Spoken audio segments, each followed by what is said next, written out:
हिंद। आप सभी आर्मी वर्दी लवर्स का आपके अपने चैनल में एक बार फिर से स्वागत है।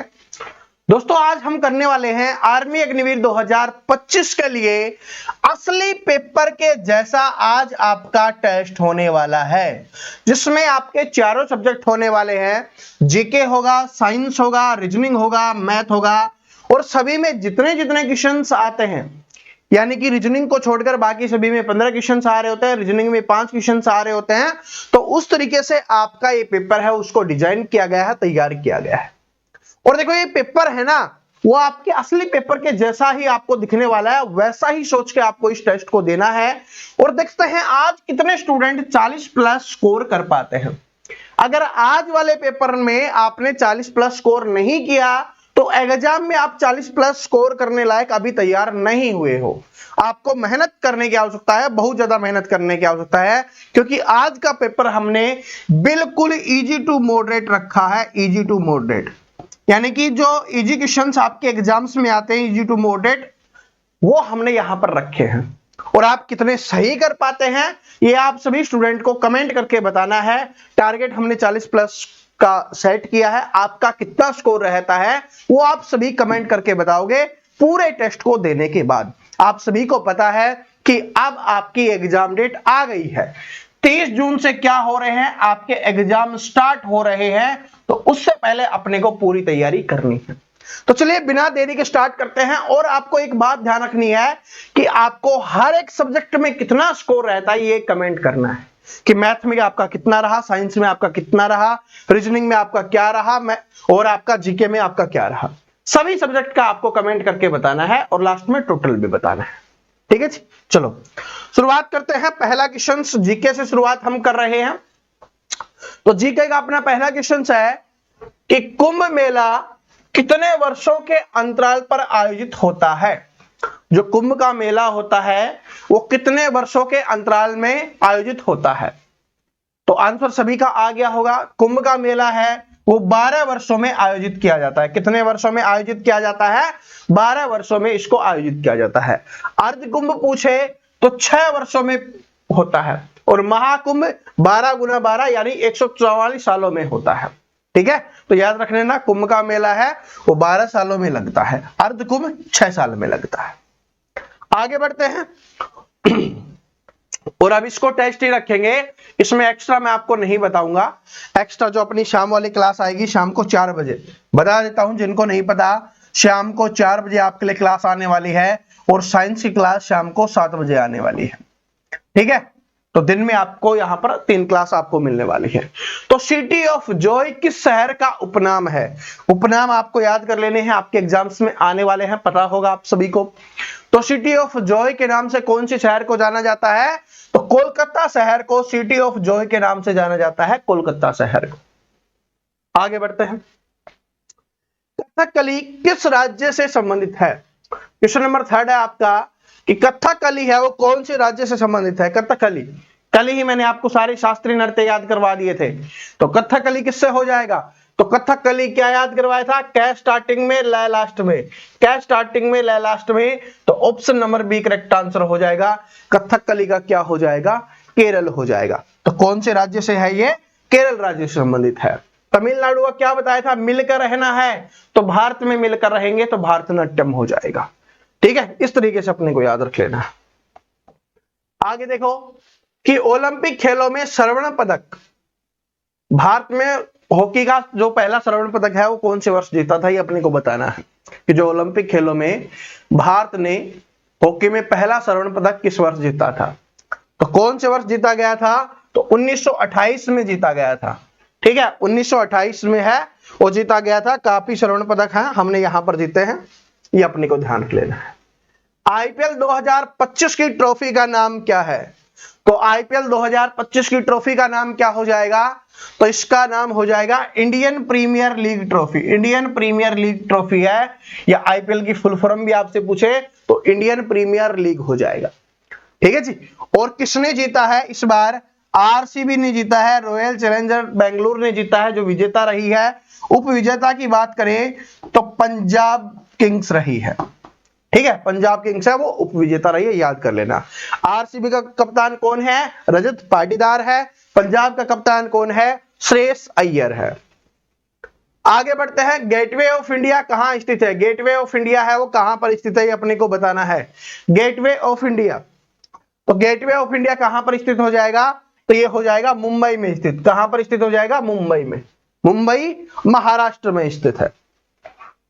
आप आंसर करते हुए चलना, साथ साथ आंसर करते हुए चलोगे तो आपको क्वेश्चंस याद नहीं है तो भी याद हो जाएंगे और आपको पता चलता रहेगा। रियली में आपको बताना है, ठीक है, झूठा नहीं बताना, फेक नहीं बताना।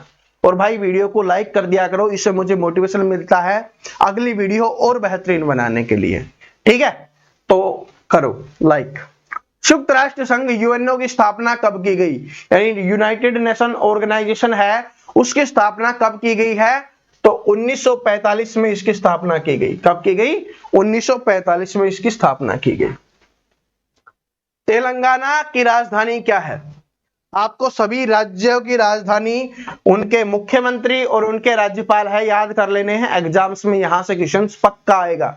मैं आपको बता रहा हूं कि 100% यहां से क्वेश्चंस आने वाला है। मेरी बात मान लो तो एग्जाम्स में आप कर पाओगे, नहीं मानोगे तो भाई रह जाएगा। तो तेलंगाना की राजधानी क्या हो जाएगी? हैदराबाद हो जाएगी। क्या हो जाएगी? हैदराबाद हो जाएगी। आगे बढ़ते हैं, अगले क्वेश्चंस के ऊपर चलते हैं कि भारत रत्न पुरस्कार किस क्षेत्र में दिया जाता है? तो जो भारत रत्न पुरस्कार है वो कौन से क्षेत्र में दिया जाता है, ये अपने को बताना है। तो भारत रत्न जो पुरस्कार है वो विज्ञान में भी दिया जाता है, साहित्य में भी दिया जाता है, समाज सेवा के लिए भी दिया जाता है। क्योंकि भारत रत्न जो पुरस्कार है वो भारत का सर्वोच्च नागरिक सम्मान है। क्या है? भारत का सर्वोच्च नागरिक सम्मान है। तो एग्जाम्स में ऐसे भी पूछता है कि भारत का सर्वोच्च नागरिक सम्मान कौन सा है, तो वो हो जाएगा भाई भारत रत्न हो जाएगा। ठीक है, चलो आगे बढ़ते हैं। वाराणसी कौन सी नदी के किनारे स्थित है? क्वेश्चन नंबर 10वां है आपका। आपको बताना है कि जो वाराणसी है वो कौन सी नदी के किनारे स्थित है। तो वाराणसी हो जाएगी गंगा नदी के किनारे। ठीक है, गंगा नदी के किनारे स्थित है वाराणसी। क्वेश्चन नंबर 11वें के ऊपर चलते हैं कि राजघाट किस महापुरुष की समाधि है? तो राजघाट पर कौन से महापुरुष की समाधि है? तो राजघाट पर जो समाधि बनी हुई है वो भाई वो किसकी बनी हुई है? तो आंसर आ गया होगा सभी का। तो ये बनी हुई है महात्मा गांधी जी की। किसकी बनी हुई है? महात्मा गांधी जी की, जिनको राष्ट्रपिता के नाम से जाना जाता है। ये भी अपने को ध्यान रख लेना है, महात्मा के नाम से भी जाना जाता है। गीतांजलि के लेखक कौन है? तो गीतांजलि के लेखक कौन हो जाएंगे? रविंद्रनाथ टैगोर। रविंद्रनाथ टैगोर हो जाएंगे गीतांजलि के लेखक। क्वेश्चन नंबर 13 है आपका कि भारतीय संसद के 2 सदन कौन कौन से हैं? तो भारतीय संसद के 2 सदन आपको बताना है कौन से। 2 सदन की बात हुई है तो कौन कौन से हो जाएंगे यहां पर? तो राज्यसभा और लोकसभा हो जाएगी। क्या हो जाएगा भाई? राज्यसभा और लोकसभा, ये क्या हो जाएंगे? संसद के 2 सदन हो जाएंगे, राज्यसभा और लोकसभा। ताजमहल किस शहर में स्थित है? ताजमहल कहां पर स्थित है? तो सभी को पता है ये तो कि ताजमहल कहां पर है? आगरा यूपी में, आगरा उत्तर प्रदेश में स्थित है। ठीक है, जयपुर है जहां पर जंतर मंतर है, जिसको गुलाबी नगरी के नाम से जाना जाता है। ये भी आपके एग्जाम्स में काफी बार आया हुआ है, सवाई जयसिंह जी के द्वारा है, इसको बसाया गया है। ये पे भी अपने को ध्यान रख लेना है। ठीक है, आमेर का किला हो गया, नाहरगढ़ फोर्ट हो गया, ये सारा कहां पर है? जयपुर में है। मुगल वंश का संस्थापक कौन था? तो जीके का 15वां क्वेश्चन सही है। तो मुगल वंश का संस्थापक कौन हो जाएगा? तो मुगल वंश का संस्थापक हो जाएगा भाई बाबर। कौन हो जाएगा? बाबर हो जाएगा मुगल वंश का संस्थापक, जिसने पानीपत का प्रथम युद्ध किया था। पानीपत का प्रथम युद्ध बाबर और इब्राहिम लोदी के बीच में हुआ था 1526 में, और इसके विजयी के बाद इसने क्या कर दिया था? मुगल वंश की स्थापना कर दी थी अकबर ने, सॉरी बाबर ने। ठीक है, अकबर क्या था? इसका पोता था, जिसने क्या किया था? 1556 में अकबर पानीपत का दूसरा युद्ध लड़ा था। अकबर और हेमू के बीच में हुआ था। अकबर का संरक्षक कौन था उस समय? बैरम खान था। ठीक है, और पानीपत के 2 युद्ध का याद कर लिए तो तीसरा भी याद कर लो, 1761 में हुआ था। अहमद शाह अब्दाली और मराठाओं के बीच में हुआ था। तो ये अपने को ध्यान रख लेना है। ठीक है जी। अब चलते हैं हम रीजनिंग के ऊपर। ठीक है, इंग्लिश वाले भाई देख लो, अब मैं इंग्लिश वालों पढ़ लिया होगा। ठीक है, अब थोड़ा छोटा कर लेते हैं, चलो ऐसे ही रख लेते हैं, कोई बात नहीं, सभी को दिखना चाहिए। ठीक है, क्या है कि यदि a प्लस बी का अर्थ है a, यदि a प्लस बी का अर्थ क्या है a है, a प्लस बी का अर्थ क्या है a है, यानी कि प्लस का अर्थ है a। ठीक है, a b की मां है, प्लस का अर्थ है कि a b की मां है, तो इसका मतलब है कि पहले वाला है दूसरे वाले की मां है, ये अपने को बताना है। इसका मतलब क्या हुआ कि जो पहले वाला है a है b की मां है, a है b की मां है, तो इसका मतलब जो पहले वाला है वो b की दूसरे वाले की क्या हो जाएगा, मां हो जाएगा, जहां पर प्लस है। ठीक है, माइनस का अर्थ क्या है कि a b का भाई है, गुना का अर्थ क्या है कि a b का पिता है। तो अपने को इसके बारे में बताना है, किसके बारे में बताना है, मैं यहां पर लिख लेता हूं, p गुना में q प्लस में r माइनस का s। सिंपल वाला मैंने बार बार आपको करवा रखा है, थोड़ा सा एक्स्ट्रा अच्छे लेवल का ले लिया कि ऐसे आ जाए तो क्या करना है। अब सबसे पहले क्या है, गुना है, तो गुना का अर्थ देखो यहां पर क्या बताया गया है, गुना का अर्थ है कि a b का पिता है, यानी पहले वाला दूसरे वाले का पिता है, तो p है वो क्या हो जाएगा, q का पिता हो जाएगा। तो q हमने लिख लिया, तो q से ऊपर वाली जनरेशन में कौन आएगा, p आएगा, और पिता है तो इसको हम डिब्बे में बंद कर देंगे क्योंकि आदमी है। ठीक है, आगे देखो, प्लस का निशान है, प्लस का अर्थ है कि a है वो b की मां है, तो प्लस का अर्थ है कि a b की मां है, तो ये क्या हो जाएगी, मां हो जाएगी। ठीक है, ये मां हो जाएगी, किसकी हो जाएगी, r की मां, तो r इसके नीचे आ जाएगा और ये मां हो गई। ठीक है जी, आगे देखो, माइनस s, तो माइनस का मतलब क्या है, यहां पर दिया हुआ है ना, माइनस का अर्थ है कि a b का भाई है, तो पहले वाला दूसरे वाले का भाई हो जाएगा, तो r क्या हो जाएगा, भाई हो जाएगा s का, तो r हो गया भाई, और ये किसका भाई हो गया भाई, ये s का भाई हो गया, तो हमने s लिख दिया। अब हमसे पूछा क्या है, तो हमसे पूछा है, यहीं पे आपको बताना है, तो इसका क्या अर्थ हो जाएगा, तो आप बताओ। ठीक है, इसमें पूछा क्या है, तो क्या हो जाएगा, यहां पर देख लो, P S का दादा है, तो P क्या है, S का दादा है। देखो ये भाई भाई हो गए, तो इसका जो लगेगा वो इसी का लगेगा। इसकी माँ का पिता कौन होता है, नाना होता है, तो नाना होगा, दादा तो नहीं होगा। ठीक है, नाना होगा, दादा नहीं होगा, तो यहां पर भाई और कुछ नहीं दिया हुआ, तो फिर क्या होगा, यहां पर दादा ही होगा, ग्रैंड फादर, क्योंकि इंग्लिश में है नाना को भी ग्रैंड फादर ही बोला जाता है, तो यहां पर हो जाएगा, आप option number A correct answer हो जाएगा। ठीक है, ये इसकी माँ का जो पिता होता है, और वैसे भी आजकल ससुर को पिता ही बोलते हैं। ठीक है, ग्रैंड फादर है वो हो जाएगा, बात समझ में आ गया, ग्रैंड फादर दादा या नाना हो जाएगा। ठीक है, P और S की बात हो रही है, तो ये इसका भाई है। ठीक है, ये इसकी माँ, भाई की माँ क्या हुई, माँ का पिता क्या हुआ, नाना, तो ये नाना लगेगा। ठीक है, तो ग्रैंडफादर का मतलब यही होता है। चलो, ये देखो इस टाइप का है, कभी कभार आएगा, आपसे करवाएगा, लेकिन कभी कभार आए तो कैसे करना है वो मैंने आपको समझा दिया है इस टेस्ट के माध्यम से ही। देखो क्या है कि 40 छात्रों की एक कक्षा में रमेश ऊपर से 15वें स्थान पर है, सुरेश नीचे से 8वें स्थान पर है, तो रमेश और सुरेश के बीच में कितने छात्र हैं, ये अपने को बताना है। तो इंग्लिश वालों ने पढ़ लिया होगा, इसको जूम कर लेते हैं ताकि आपको अच्छे से समझा सके। देख लो, ठीक है, कि 40 छात्रों की एक कक्षा में रमेश है वो ऊपर से 15वें स्थान पर है, तो ये 40 छात्रों की लाइन है, यहां से और यहां तक ऊपर से क्या है भाई, 15वें स्थान पर है, तो ये क्या हो गया, 15वें स्थान पर हो गया, और टोटल ये पूरी की पूरी 40 स्टूडेंट की लाइन है। ठीक है, आगे देखो, अब रमेश की नहीं, अब सुरेश की बात कर रहा है कि सुरेश नीचे से, सेम व्यक्ति की बात नहीं हो रही, अलग दूसरे व्यक्ति की बात हो रही है। सुरेश है नीचे से 8वें स्थान पर है, तो यहां से यहां पर सुरेश क्या है, 8वें स्थान पर है, 8वें स्थान पर। तो अपने को बताना है कि रमेश और सुरेश के बीच में कितने छात्र हैं, यानी इसके और इसके बीच में कितने छात्र हैं। तो यहां से यहां तक 15 हो गए, यहां से यहां तक 8 हो गए, तो 15 प्लस में 8, तो टोटल कितने हो गए, 23। 23 तो इधर हो गए, बाहर हो गए, लेकिन इन दोनों के बीच में क्या है, जो बचे हुए छात्र इन दोनों के बीच में होंगे, तो 40 में से 23 माइनस कर लो, तो बचे हुए छात्र आपके आ जाएंगे, तो 17 छात्र क्या हो जाएंगे, इन दोनों के बीच में हो जाएंगे। तो option number C correct answer हो जाएगा। आंसर भी चेक करवा देता हूं, सी ही है। बात समझ में आ गई कि भाई इसका ऊपर से 15वां स्थान है, इसका नीचे से 8वां स्थान है, तो इन दोनों के बीच में हमसे पूछा है। तो 15 तो ये हो गए और 8 ये हो गए, ठीक है। तो इन दोनों के बीच में कितने हो गए, 23 माइनस कर दो 40 में से, जो बचेगा वो आपका आंसर हो जाएगा। तो 17 आपका यहां पर आंसर हो जाएगा। जिसने 17 किया है बिल्कुल करेक्ट है। आगे देखो क्या है कि ए और बी की आयु का अनुपात 3:4 है।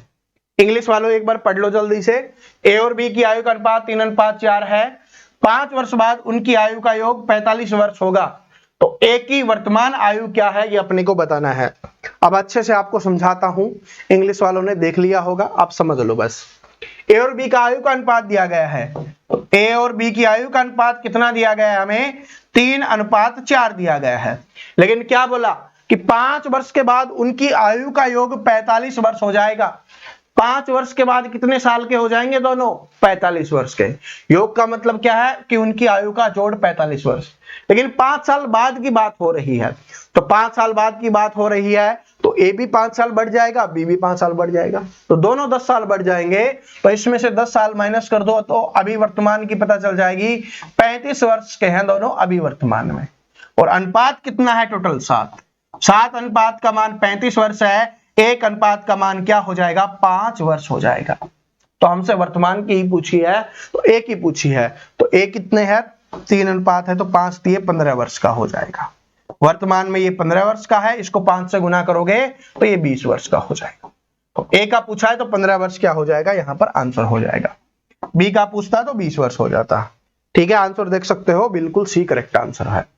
समझ में आ गया कैसे हुआ है, क्योंकि भाई 5 साल के बाद 45 वर्ष हो रहे हैं दोनों, तो 5 साल एक की बढ़ेगी। 5 माइनस मत करना, सिर्फ 5 अकेला माइनस कर दो, नहीं कि एक की भी 5 बढ़ेगी तो बी की भी 5 बढ़ेगी। दोनों का योग कितना बढ़ेगा, 10 बढ़ेगा। तो अभी वर्तमान में क्या है, उसमें से 10 माइनस कर लो। जो 5 साल का अपने को दिया हुआ है उसमें से 10 माइनस कर लो, वर्तमान का पता चल जाएगा, जो अपना 35 निकल के आ गया। आगे बढ़ते हैं, क्वेश्चन नंबर 4 पे चलते हैं। श्रृंखला को आपको पूरा करना है, ठीक है, श्रृंखला को पूरा करना है। तो इसमें तो कुछ इंग्लिश हिंदी है नहीं, क्या फर्क पड़ता है, बस सीरीज तो करनी है, कीजिए इसको, कीजिए आप। क्या है, 2 दिया गया है, 6 दिया गया है, 12 दिया गया है, 20, 30। अब आपको बताना है आगे क्या होगा। तो बढ़ता हुआ जा रहा है, मतलब कुछ जुड़ रहा होगा। इधर से 4, इधर से 6, इधर से 8, इधर से 10। तो अब क्या होगा, 2 बढ़ता हुआ जा रहा है, तो 12 जुड़ेगा, 12 जुड़ेगा तो कितना हो जाएगा, 42 हो जाएगा। तो ये सीरीज मैंने पता नहीं आपको कितनी बार करवा दी है, तो option number B correct answer हो जाएगा, 42 हो जाएगा। 5वें क्वेश्चन पे चलते हैं। रीजनिंग का 5वां क्वेश्चन है, देखो ये वाला क्वेश्चन देखिए। 5वां क्वेश्चन कि कलम है वो का काम लिखना है, तो चाकू का काम क्या होगा, ये अपने को बताना है। इसका मतलब होता है कि इसका संबंध इससे है, वही संबंध इसका इससे होगा। ये जो बीच में जो आपका दिया हुआ है ना, इसका मतलब समानुपात, यानी इनका जो संबंध है उधर ही यही रहने वाला है। तो कलम है, कलम का मतलब है अपना पेन, वो लिखने का काम करता है। तो चाकू किस चीज का काम करता है, तो चाकू काटने का काम करता है। तो चाकू का काम क्या हो जाएगा, काटना हो जाएगा, कट हो जाएगा। तो बात समझ में आ गई, ऐसे अपने को करना है। आगे बढ़ते हैं, 5 हो गए हैं, तो 5 क्वेश्चन आते हैं। तो ये वाला क्वेश्चन आपके लिए होमवर्क क्वेश्चन है। आप सभी स्टूडेंट इसका आंसर है वो कमेंट करेंगे, सभी को इसका कमेंट करके आंसर बताना है, फिर मैथ्स के ऊपर हम चलेंगे। अभी मैथ क्या, अभी तो साइंस भी बचा हुआ है ना अपना, हाँ, तो साइंस के ऊपर अब हम चलेंगे। तो इसका सभी स्टूडेंट है वो कमेंट करके आंसर बताएंगे। तो याद रख लेना, अभी जीके में क्या स्कोर हुआ है याद करके रखना, और रीजनिंग में क्या स्कोर हुआ है ये भी अपने को ध्यान रखना है, क्योंकि अपने 2 सब्जेक्ट हो चुके हैं, अभी 2 सब्जेक्ट और बचे हुए हैं। तो अब साइंस के ऊपर चलते हैं। साइंस का पहला क्वेश्चन आपके सामने आ चुका है। साइंस का पहला क्वेश्चन आपके सामने आ चुका है, तो आंसर कीजिए सभी स्टूडेंट। साइंस का पहला क्वेश्चन क्या दिया गया है कि कोशिका का कौन सा अंग कोशिका का पावर हाउस कहलाता है। तो कोशिका का पावर हाउस कौन सा हो जाएगा, माइटोकॉन्ड्रिया हो जाएगा। माइटोकॉन्ड्रिया है वो कोशिका का क्या कहलाता है भाई, पावर हाउस कहलाता है। मैंने बहुत बार आपको याद करवाया है। अगला क्वेश्चन है कि किस रक्त समूह को सार्वत्रिक दाता कहा जाता है, यानी कौन सा रक्त समूह है जो सभी को रक्त दे सकता है, अपने को बताना है, जिसको यूनिवर्सल डोनर बोला जाता है, हिंदी में सार्वत्रिक दाता कहा जाता है। तो इसका करेक्ट आंसर हो जाएगा ओ ग्रुप वाले को, ओ ग्रुप वाला।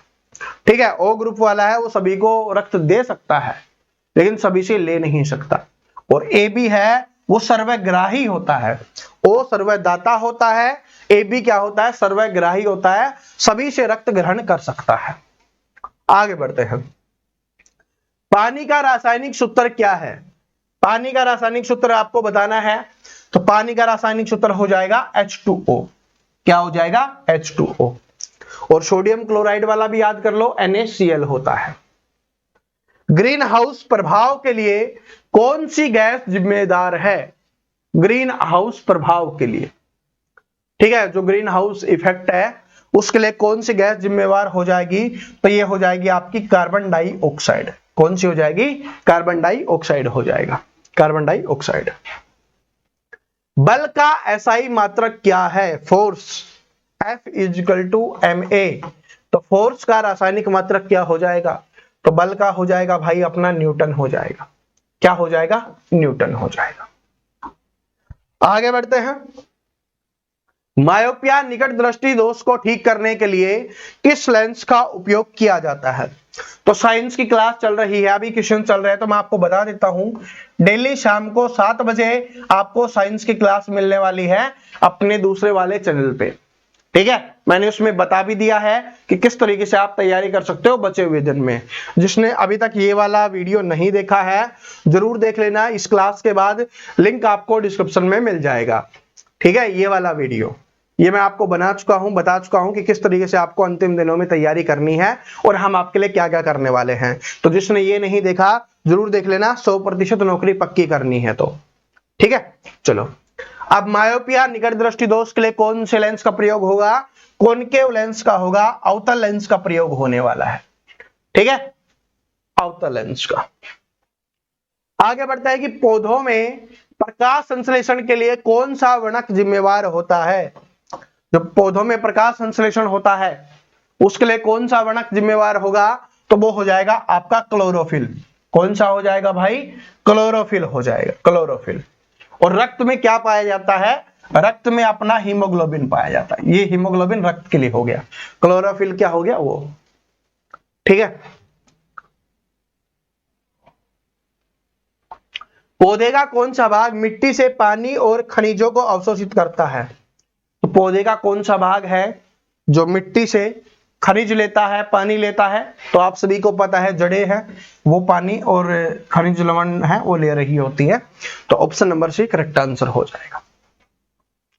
आगे बढ़ते हैं कि शुद्ध जल का पीएच मान क्या होता है। शुद्ध जल का पीएच मान, तो शुद्ध जल का पीएच मान कितना हो जाएगा, 7 हो जाएगा शुद्ध जल का पीएच मान। पीएच मान वाली क्लास आप सभी ने देख ली होगी, हाँ नहीं देखी तो देख लेना, प्लेलिस्ट में आपको मिल जाएगी, सारे क्वेश्चंस मैंने करवाए हुए हैं। सापेक्षता का सिद्धांत किस वैज्ञानिक ने प्रस्तावित किया था। तो जो सापेक्षता का सिद्धांत है, इंपॉर्टेंट क्वेश्चन है भाई, पता नहीं कितनी बार एग्जाम्स में पूछा गया क्वेश्चन है। तो जो सापेक्षता का सिद्धांत है ये किसने प्रतिपादित किया था, ये किया था भाई अल्बर्ट आइंस्टाइन ने। किसने किया था, अल्बर्ट आइंस्टाइन ने किया था। प्रकाश संश्लेषण के दौरान कौन सी गैस निकलती है। 2 क्वेश्चंस पूछे जाते हैं, एक तो ये है सॉरी माफी चाहूंगा, प्रकाश संश्लेषण के दौरान कौन सी गैस निकलती है। एक तो ये पूछा जाता है, दूसरा पूछा जाता है कि श्वसन के दौरान कौन सी गैस निकलती है। तो प्रकाश संश्लेषण के दौरान है वो ऑक्सीजन निकल रही होती है। प्रकाश संश्लेषण ये समझ लो कि पौधे हैं ना वो गैस ले रहे होते हैं, सांस ले रहे होते हैं। तो वो सांस लेते हैं तो वो क्या लेते हैं, कार्बन डाइऑक्साइड को ग्रहण करते हैं और ऑक्सीजन को छोड़ते हैं। ठीक है, तो निकलेगी कौन सी, ऑक्सीजन। लेकिन अगर श्वसन की बात हो तो हम ऑक्सीजन ग्रहण कर रहे होते हैं और कार्बन डाइऑक्साइड छोड़ रहे होते हैं। तो अगर श्वसन पूछे तो आंसर हो जाएगा कार्बन डाइऑक्साइड, कि श्वसन में कौन सी गैस निकलती है, कार्बन डाइऑक्साइड। लेकिन प्रकाश संश्लेषण में कौन सी निकलेगी, ऑक्सीजन निकलने वाली है। ये 2 क्वेश्चन पूछता है बार बार। पृथ्वी पर सबसे कठोर प्राकृतिक पदार्थ कौन सा है। तो पृथ्वी पर सबसे कठोर प्राकृतिक पदार्थ कौन सा हो जाएगा? डायमंड हो जाएगा भाई, हीरा हो जाएगा। ठीक है, क्या हो जाएगा? हीरा हो जाएगा। इस विटामिन को एस्कॉर्बिक एसिड के नाम से जाना जाता है। विटामिन की स्पेशल क्लास करवाई हुई है, उसने अभी तक नहीं पढ़ी, साइंस वाली प्लेलिस्ट में जाइए और सारी की सारी प्लेलिस्ट का लिंक आपको डिस्क्रिप्शन में मिल जाएगा। जिस भी सब्जेक्ट का आपको पढ़ना हो ना, आपको डिस्क्रिप्शन में मिल जाएगा। ठीक है, तो याद कर लेना विटामिन वाला, जिसने अभी तक याद नहीं किया है तो विटामिन सी हो जाएगा एस्कॉर्बिक एसिड। और विटामिन सी की कमी से रोग कौन सा होता है? स्कर्वी रोग होता है। विद्युत धारा की इकाई क्या है? विद्युत धारा की इकाई क्या हो जाएगी? तो एम्पियर हो जाएगी। विद्युत धारा की इकाई क्या हो जाएगी? एम्पियर हो जाएगी, एम्पियर। क्वेश्चन नंबर 15 है अपना साइंस का लास्ट क्वेश्चन है, फिर हम मैथ के ऊपर चलने वाले हैं कि कौन सा पादप हार्मोन कोशिका विस्तार को बढ़ावा देता है? तो कौन सा पादप हार्मोन है जो कोशिका विस्तार को बढ़ावा देता है? तो यह हो जाएगा आपका ऑक्सिन हार्मोन। कौन सा हार्मोन है भाई? ऑक्सिन हार्मोन है जो कोशिका के विस्तार को बढ़ावा देता है। तो कौन सा पादप हार्मोन है जो कोशिका विस्तार को बढ़ावा देता है? Auxin hormone. तो साइंस का भी अब आपका यहां पर कंप्लीट हो गया है। तो आप कमेंट करके ये भी बताना कि साइंस में आपका क्या स्कोर रहता है। अब सिर्फ मैथ बचा हुआ है, फिर पूरा पेपर कंप्लीट हो जाएगा। और कमेंट करके फिर बताना कि पूरे पेपर में हर एक सब्जेक्ट का अलग अलग और टोटल आपका क्या स्कोर रहता है। ठीक है जी, आगे बढ़ते हैं। मैथ का पहला क्वेश्चन देखिए, टाइम एंड वर्क से है, काम और समय से है। ए और बी एक काम को 10 दिन और 15 दिन में पूरा करते हैं। दोनों मिलकर काम को कितने दिनों में पूरा करेंगे, ये आपको बताना है। तो बिल्कुल सिंपल क्वेश्चन है। आपको बोला गया है कि ए 10 दिन में करता है, बी है 15 दिन में करता है। तो दोनों का एलसीएम लेंगे, कितना आ जाएगा? 30। यहां से 3 और 2, दोनों मिलकर एक दिन में 5 काम करते हैं। तो 30 काम को करने के लिए कितने दिन का समय लगेगा? 6 दिन का समय लगेगा। बिल्कुल बेसिक क्वेश्चंस है और आपके आधे क्वेश्चंस तो मैथ में बिल्कुल बेसिक ही आने वाले हैं। तो 6 दिन क्या हो जाएगा? यहां पर करेक्ट आंसर हो जाएगा। कितने दिन का समय लगने वाला है? 6 दिन का समय लगने वाला है। तो ऐसा क्वेश्चंस तो आप आराम से कर लोगे, आप सभी ने बिल्कुल आराम से कर लिया होगा। आगे बढ़ते हैं, अगला क्वेश्चन देखिए क्या है। साधारण ब्याज का है भाई। साधारण ब्याज का क्वेश्चन है, ध्यान से पढ़िए कि यदि 5,000 रुपए को 8% वार्षिक ब्याज दर पर 3 साल के लिए निवेश किया जाता है तो साधारण ब्याज कितना होगा, ये अपने को बताना है। साधारण ब्याज का फॉर्मूला क्या है? आप सभी को याद होगा। साधारण ब्याज का फॉर्मूला है कि मूलधन गुना दर गुना समय और बटे में 100। यही तो होता है, यही तो साधारण ब्याज का फॉर्मूला है। आप लिख दो, मूलधन कितना दिया गया है? 5,000 रुपए दिया गया है, 5,000। गुना में दर कितनी दी गई है? 8%। समय कितना वर्ष है? 3 वर्ष है, और बटे में 100 हो जाएगा। 2 जीरो से 2 जीरो कैंसिल।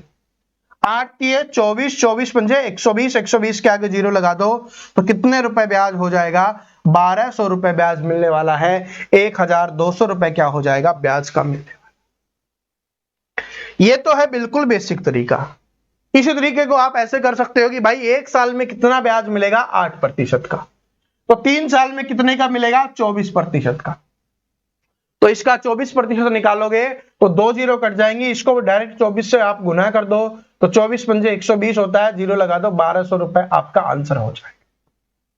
ठीक है, तो ये वाला थोड़ा सिंपल तरीका होता है जिसको हम बिना फॉर्मूले के आप कर सकते हो। मिश्रण वाला क्वेश्चन है कि एक मिश्रण में दूध और पानी का अनुपात 5:3 है। तो यहां पर आपको दिया गया है किसका? दूध और पानी का अनुपात। ये क्वेश्चन तो मैंने मैथ का भी 3-4 दिन पहले करवाया था ना, उसमें आया था, सेम ही हो गया कि यदि 10 लीटर पानी मिलाया जाता है तो अनुपात 5:4 हो जाता है। पहले 5:3 था, अब 5:4 हो गया अनुपात। तो आपको बताना है कि दूध की प्रारंभिक मात्रा कितनी थी। तो मैंने आपको बताया था कि इसमें ज्यादा सोचो मत, ऐसे सिंपल क्वेश्चंस में कि भाई ये एक अनुपात इधर बढ़ा है 10 लीटर पानी मिलाने की वजह से, तो एक अनुपात का मान क्या हो गया? 10 हो गया। तो इसको 10 से गुना कर दो तो 30 लीटर पहले पानी था, अभी पूछे तो 40 लीटर पानी हो जाएगा। पहले कितना दूध था, इसको 10 से गुना करोगे 50 लीटर था, और अभी भी कितना है, सेम 50 लीटर ही है। तो प्रारंभिक मान पूछा है तो 50 लीटर हो जाएगा दूध का मान। बिल्कुल सिंपल तरीके से मैंने आपको बताया था, ठीक है। वैसे ये तरीका नहीं लगता, लेकिन ये एग्जाम्स में ऐसा क्वेश्चन आए तो बिल्कुल सिंपल तरीका है, आप इससे कर सकते हो। कुछ सोचने की आवश्यकता नहीं है कि तरीका गलत है सही है, कुछ मत सोचो, बिल्कुल सिंपल है, कोई टेंशन नहीं लेनी आपको। अब ये देखो, ये है अच्छा क्वेश्चन। ऐसे क्वेश्चन आएंगे तब आपको थोड़ी मेहनत करनी पड़ेगी कि 150 मीटर लंबी एक ट्रेन एक खंबे को 5 सेकंड में पार करती है, तो इसकी गति किलोमीटर प्रति घंटे में आपको बतानी है। तो 150 मीटर लंबी एक ट्रेन है, तो ट्रेन की लंबाई हमें दी गई है, और वो कितनी दी गई है भाई, वो दी गई है 150 मीटर, और इसको 5 सेकंड में। तो क्या है, दूरी कितनी है 150 मीटर, समय कितना है 5 सेकंड। तो हमारी चाल निकल के आ जाएगी भाई। स्पीड निकालने का क्या है, दूरी बटे में समय, तो दूरी बटे हमने सामने कर दिया, तो स्पीड कितनी हो जाएगी 30 मीटर पर सेकंड स्पीड हो जाएगी। लेकिन हमसे मीटर में नहीं पूछा, हमसे किस में पूछा है, किलोमीटर प्रति घंटे में पूछा है। तो किलोमीटर प्रति घंटा यानी बड़ा बनाना है, तो मैंने क्या बताया था कि आप 18/5 से गुना करो कि ऊपर बड़े वाला आएगा। बड़ा बनाना है तो ऊपर बड़े वाला, छोटा बनाना है तो ऊपर छोटे वाला। 18/5 या 5/18। अब इसको इससे कर दो, 5 छंगे 30, इसको गुना करो, आपका आंसर आ जाएगा तो 60 और 48 104 हो जाएगा। सॉरी 60 और 48 108 हो जाएगा। 108 किलोमीटर प्रति घंटा क्या हो जाएगा, आपका आंसर हो जाएगा। ठीक है, तो ये आपका आंसर हो गया 108 किलोमीटर प्रति घंटा। बस ये याद रख लेना कि मीटर पर सेकंड से आपको किलोमीटर प्रति घंटा बनाना है, यानी बड़ा बना रहे हो तो आप 18/5 से गुना करो। लेकिन अगर आपको किलोमीटर प्रति घंटे से मीटर पर सेकंड बनाना है, छोटा बनाना है, तो आपको क्या करना है 5/18 से गुना करना है।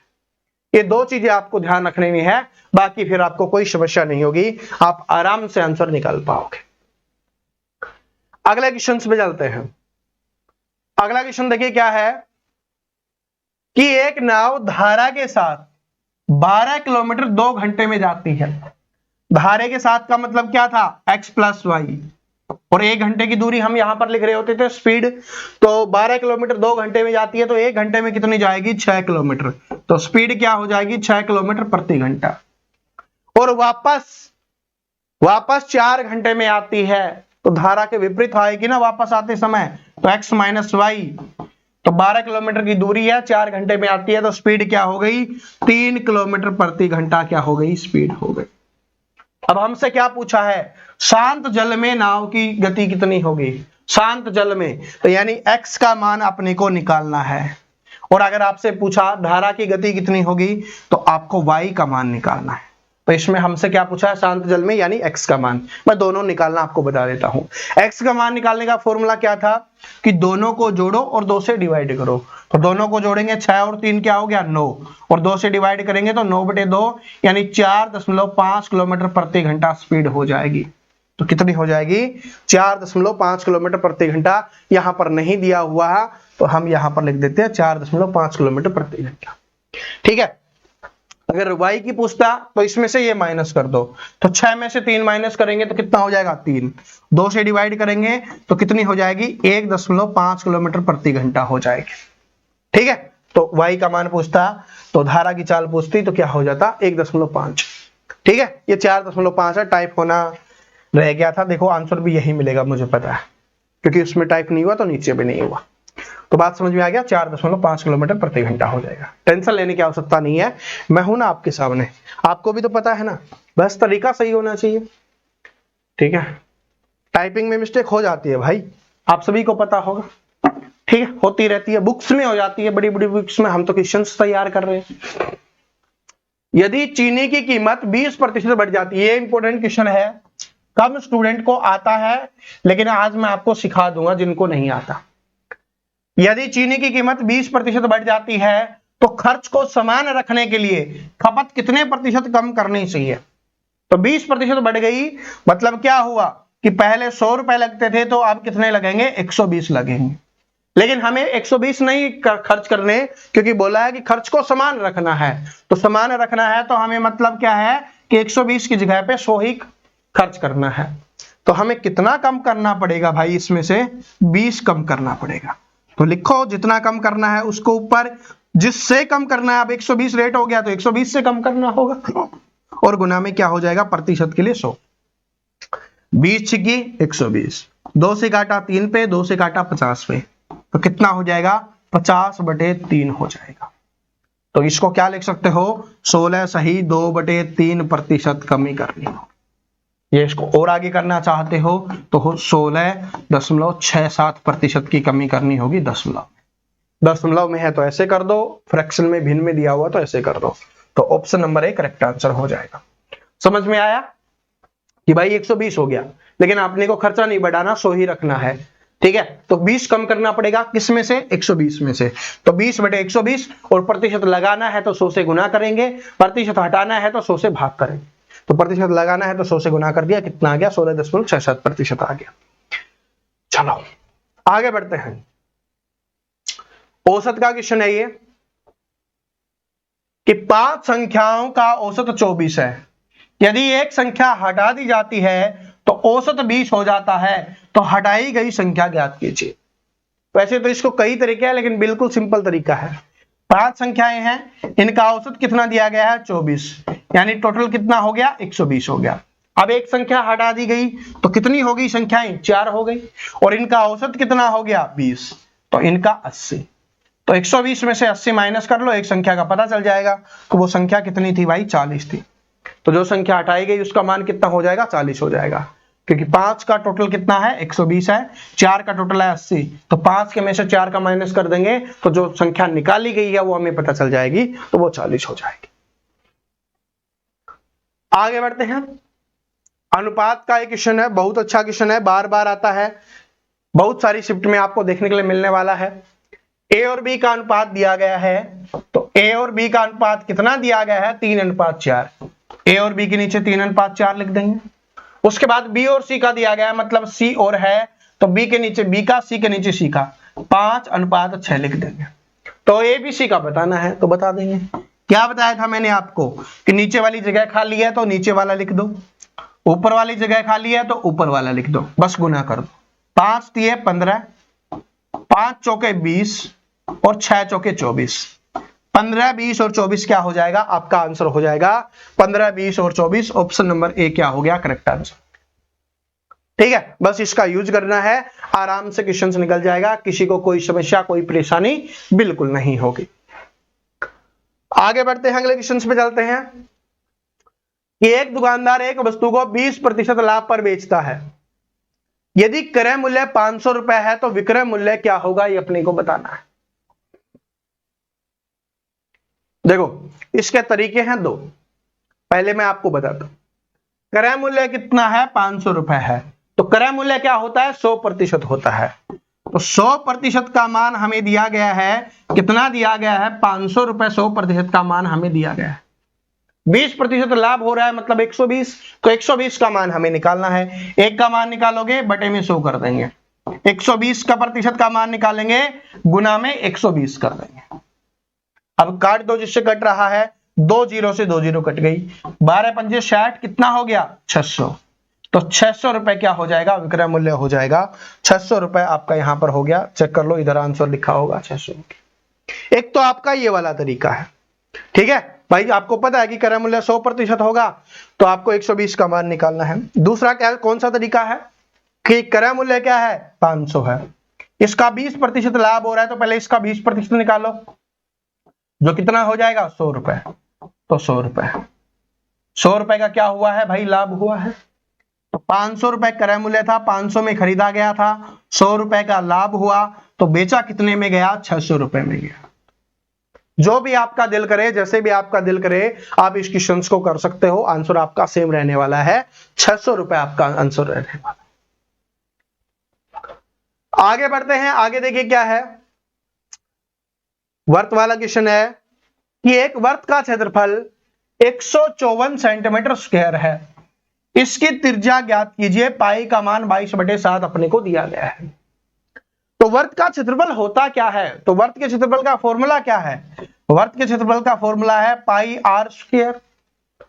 पाई का मान कितना दिया गया अपने को 22/7 और गुना में क्या हो गया आर स्क्वायर और बराबर क्षेत्रफल का मान कितना दिया हुआ है 154 दिया गया। ठीक है, ये उधर जाके ऊपर वाला नीचे वाला ऊपर और ऊपर वाला नीचे, तो 22 साथ क्या हो गया 154 हो गया। आर स्क्वायर का मान क्या हो गया 7 गुना 7, आर का मान क्या हो जाएगा 7 हो जाएगा। ठीक है, क्योंकि 49 उधर जाके रूट बनेगा तो 49 का क्या होता है 7 होता है, तो 7 सेंटीमीटर क्या हो जाएगा आपका आंसर। अगर आपको फॉर्मूला याद है तो इन वाले क्वेश्चंस को आप आराम से कर लोगे, फॉर्मूला याद नहीं करोगे तो आपको समस्या आएगी ही आएगी। ठीक है जी, आगे बढ़ते हैं। आगे क्वेश्चन है आपका एलसीएम एचसीएफ का है कि दो संख्याओं का एचसीएफ 12 है और एलसीएम 144 है। यदि एक संख्या 36 है तो दूसरी संख्या क्या होगी? फॉर्मूला क्या बताया हुआ आपको कि एचसीएफ गुना एलसीएम बराबर क्या है पहली संख्या गुना में दूसरी संख्या। तो एलसीएम एचसीएफ का मान दिया गया है 12 गुना में 144 और बराबर में क्या है एक संख्या कितनी है 36 गुना में दूसरी संख्या। तो 36 इसके बटे में आ जाएगा, यहां से हट के यहां पर आ जाएगा और इसको सोल्व करेंगे तो मान निकल जाएगा। करो 12 3 36, 3 से काटोगे 3 चौके 12, 3 अंठे 24, तो क्या हो जाएगा दूसरी संख्या कितनी हो जाएगी 48 हो जाएगी, 48 हो जाएगी। तो बात सभी को समझ में आ गया? ऐसे अपने को करना है, बस इसको याद रख लो, इस फॉर्मूले को, ये याद है तो आप आराम से कर ले जाओगे। और मैं आपको फॉर्मूले का रिवीजन भी कराऊंगा। जैसे आपका 30 जून का एग्जाम है ना, तो लगभग 27-28 जून को है, मैं मैथ के सारे फॉर्मूला का आपका रिवीजन करवाऊंगा, बस मुझे एक बार याद दिलवा देना। ठीक है, 25 जून के आसपास याद दिलवा देना। वैसे तो मैं याद रखूंगा भाई, लेकिन फिर भी आप याद दिलवा देना। ठीक है, क्योंकि आप ज्यादा याद रखोगे, आपका एग्जाम्स है ना, तो आपको डर रहेगा, प्रेशर रहेगा, तो आपको ज्यादा याद रहेगा। ठीक है, 10 आदमी एक काम को 8 दिन में पूरा करते हैं तो 16 आदमी उस काम को कितने दिन में करेंगे? 10 आदमी 8 दिन में करते हैं तो 10 गुना 8 टोटल काम हो गया, और 16 आदमी तो 16 से डिवाइड कर दो, 8 दूनी 16 और 2 से काटा 5 पे, तो कितने दिन में कर देंगे 5 दिन में कर देंगे। कितने दिन में हो जाएगा भाई 5 दिन में हो जाएगा आराम से। बस टोटल वर्क कैसे निकाला कि 10 आदमी 8 दिन में करते हैं तो 10 आदमी 8 दिन में, वरना आप वो भी है MDH मसाले वाला, तो MDH मसाले वाला लगा लो। MD मैन और आदमी, तो 10 गुना 8, दूसरी तरफ क्या है कितना दिया हुआ है 16, और आपको दिनों का मान निकालना है, D2 का मान निकालना है, 16 इसके बटे में आ जाएगा, 8 दूनी 16, 2 से काटोगे 5 पे, मतलब एक ही है, फॉर्मूला वही है, बस यूज कर लो। ठीक है, जितना स्मार्ट आप यूज करोगे उतना जल्दी आप आंसर निकाल पाओ। देखो, एक व्यापारी एक वस्तु को 10% की हानि पर बेचता है। यदि विक्रय मूल्य 450 है तो क्रय मूल्य क्या होगा?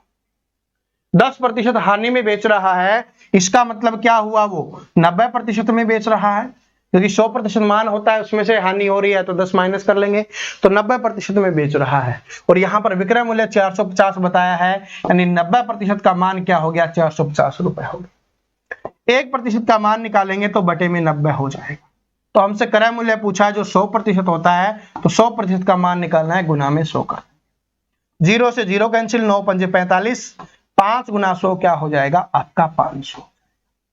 तो 500 रुपए क्या हो जाएगा वस्तु का क्रय मूल्य हो जाएगा। ऑप्शन नंबर ए क्या हो गया आपका यहाँ पे करेक्ट आंसर। तो बात समझ में आ गया? बस सिंपल सा ध्यान रख लेना कि हानि आती है तो 100 में से माइनस करते हैं, लाभ होता है तो 100 में प्लस करते हैं, बस इतना अपने को याद रख लेना है। अगला क्वेश्चन है आपका कि एक आयत का परिमाप 40 सेंटीमीटर है, इसकी लंबाई 12 सेंटीमीटर है, तो इसका क्षेत्रफल ज्ञात कीजिए। तो आयत का परिमाप दिया गया है, आयत का परिमाप होता क्या है? तो आयत के परिमाप का फॉर्मूला होता है कि भाई आयत का अगर हमें परिमाप निकालना है तो परिमाप का फॉर्मूला होता है 2L + B, यानी लंबाई लंबाई जमा में चौड़ाई। परिमाप कितना दिया हुआ है आपका 40 दिया हुआ है, 2 है, और आपकी कहां पे लंबाई दी गई है 12 और प्लस में क्या है B है, यानी चौड़ाई है आपकी। तो 2 इसके बटे में आ जाएगा, तो 2 इसके बटे में आ गया, यहां से हट गया तो काटेंगे 20 पे, तो इधर से कितना आ गया आपका 20 आ गया। उस 12 को इधर लेके आएंगे तो माइनस का 12 हो जाएगा और उधर सिर्फ आपका b बच जाएगा। तो 20 में से 12 गया तो कितना 8, तो b का मान कितना आ जाएगा 8 आ जाएगा, यानी चौड़ाई का मान कितना आ जाएगा 8 आ जाएगा। लेकिन हमसे चौड़ाई नहीं पूछी, हमसे चौड़ाई पूछा होता तो हम 8 आंसर कर देते, लेकिन हमसे पूछा है कि इसका क्षेत्रफल क्या होगा। तो आयत का क्षेत्रफल क्या होता है, आयत का क्षेत्रफल होता है लंबाई गुणा में चौड़ाई। क्या होता है, लंबाई गुणा में चौड़ाई। लंबाई कितनी दी गई है हमें 12 दी गई है, चौड़ाई कितनी आ गई 8, तो 12 अंठे क्या हो जाएगा 96 हो जाएगा। तो इसका क्षेत्रफल क्या हो जाएगा 96 सेंटीमीटर स्क्वायर हो जाएगा। तो option number B correct answer हो गया। क्या बात सभी को समझ में आ गई। परिमाप था, तो परिमाप क्या होता है 2 इंटू में l प्लस b होता है, यानी 2 इंटू लंबाई जमा में चौड़ाई होता है। ठीक है, लंबाई जमा चौड़ाई, 2 इंटू लंबाई जमा में चौड़ाई होता है। तो परिमाप का मान दिया हुआ था वो लिख दिया हमने, जो लंबाई का मान दिया हुआ था वो रख दिया और सोल्व किया, चौड़ाई का मान आ गया जो कितना हुआ 8। अब क्षेत्रफल पूछा था, तो क्षेत्रफल क्या होता है लंबाई गुणा चौड़ाई होता है, तो 12 गुणा 8 96 हो गया सेंटीमीटर। तो आपका ये जो टेस्ट है वो यहां पर समाप्त होता है। तो आप सभी कमेंट करके बताना कि आपका स्कोर क्या रहा। सभी सब्जेक्ट का कमेंट करना ताकि मुझे भी पता चले, क्योंकि मैं आप सभी के कमेंट देखता हूं, आपको पता है, तो मुझे भी पता चले कि अभी आपका कौन सा सब्जेक्ट कमजोर है। और जो आज का पेपर का लेवल था ना भाई, वो बिल्कुल क्या था, बिल्कुल इजी टू मॉडरेट था, या आप समझ लो बिल्कुल इजी था। ठीक है, और अब डेली डेली आपको आगे है ना मॉडरेट और हार्ड लेवल के क्वेश्चंस आपके लिए आते रहेंगे। जैसे पिछले एक दिन पहले जो हमने जीके का टेस्ट लिया था बिल्कुल हार्ड था ना, तो इजी मॉडरेट हार्ड हर लेवल का टेस्ट आपका लेते रहेंगे और आपको हर तरीके से तैयार करते रहेंगे। अपना टारगेट है कि 30 जून के बाद जब आप एग्जाम देने जाओगे, 30 जून का या उसके बाद, क्योंकि 30 जून से लेकर 10 जुलाई तक आपका एग्जाम है, तो उसमें आपको स्कोर होना चाहिए और स्कोर करके आपका सिलेक्शन होना चाहिए। ठीक है, और सुबह सुबह रेस मत छोड़ना, रेस है वो डेली सुबह है, वो आप करते रहना, इस बात को भी ध्यान रख लेना। सुबह 5 से 6 बजे के बीच में आप कभी भी कर सकते हो। ठीक है जी, उससे पहले करना चाहो तो पहले भी कर सकते हो, वो आपके ऊपर डिपेंड करता है। ठीक है जी, तो बात समझ में आ गई।